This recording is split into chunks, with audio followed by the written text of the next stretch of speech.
Okay, that's actually a great question. And what he asked me, if you guys couldn't hear, was how did I get my start?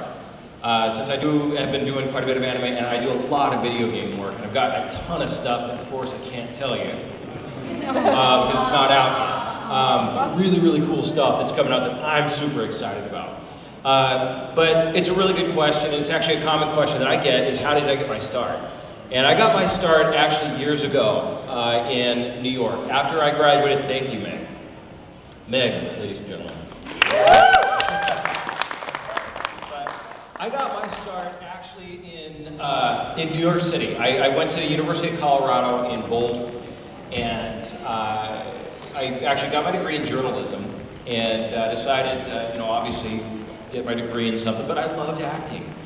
And so after I graduated, I moved to New York City, and I was doing stand-up comedy and sketch comedy. And so as I was doing a show in Times Square at this little theater called Don't Tell Mama on 48th Street, and I'm there, and I was doing a sketch, and this was, oh gosh, it had to have been 13, 14 years ago, maybe 15.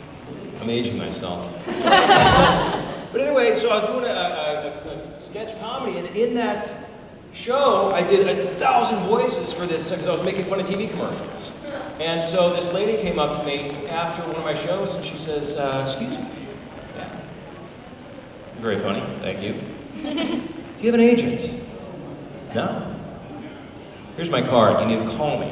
And so anyway, long story short, she was an agent, and she sent me out on my first audition, which was for a Rolling Rock beer commercial. A radio spot. And I went out not knowing anything, and I booked the very first thing that she sent me. And so that's how I got my start. That's how I got my foot in the door with voiceover. But funny story just to add on that, how I got my start in anime, to be a little more specific. You guys know who Steve Bloom is? Yes. Spike Spiegel. So Steve and I have got the same agent.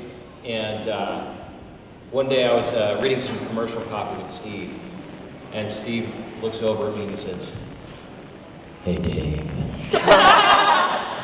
"Yeah, what's up, Steve?" "You ever do any anime?" "No, man. Never done any anime." "You should do anime." Cool, all right. So anyway, so he gave me a couple of phone numbers to call, and that's actually how I started in the world of anime. Go ahead.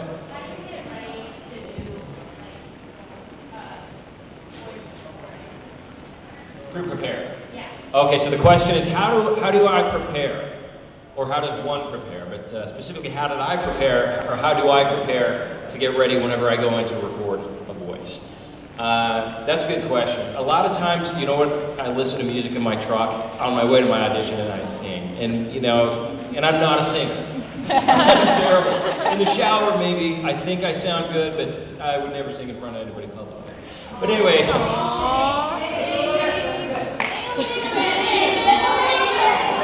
You're always on my... No, I'm not kidding.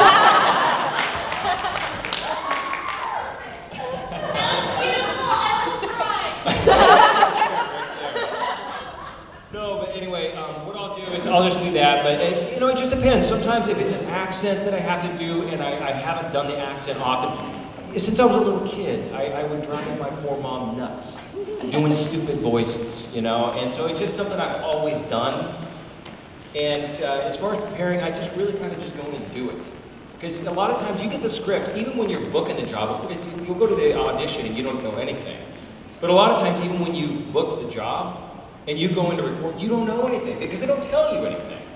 So yeah, a lot of it's just being on your feet and being able to think quick and have that Rolodex of voices in your head that you've done before to bring to the table. And then another example of this is I just did a job which luckily I got to go to Japan for. And so I got to spend a month in Japan, which I had never been to Japan. But to book this job, at the very last minute, I had already auditioned for this job probably 4 different times. Then they call me and they're like, "Well, we're going to bring you back again to audition one more time for the same role, but now we need you to do it in a Russian accent." The one accent that I stink at. So what you do is you go and you research. You find, you look up how to speak with a Russian accent. And so there are little things that you do. You figure it out and then you practice. So that's what you do. Yes, exactly.